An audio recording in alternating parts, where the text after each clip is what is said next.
Հիմա վերադառնանք ռուսաֆոբիային։ Այսինքն պարարտ հող եղել է Արտաշես ջան։ Մի հատ ճշտում կուզեմ անեմ, էլի ես։ Քսենոֆոբիա բառը ինքը որպես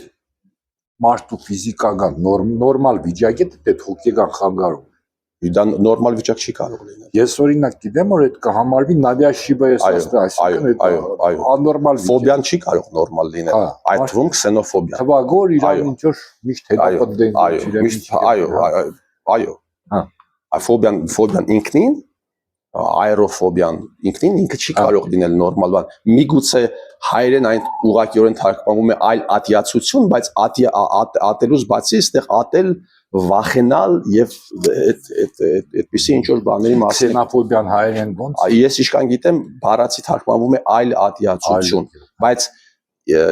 ինքը երևի այդքան էլ ճիշտ չի թարգմանում իրական բնույթը, որովհետեւ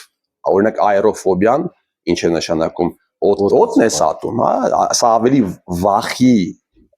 հետ է կապված, ատելություն պլյուս վախ երևի դրանց հետ է կապված ինչ որ կներես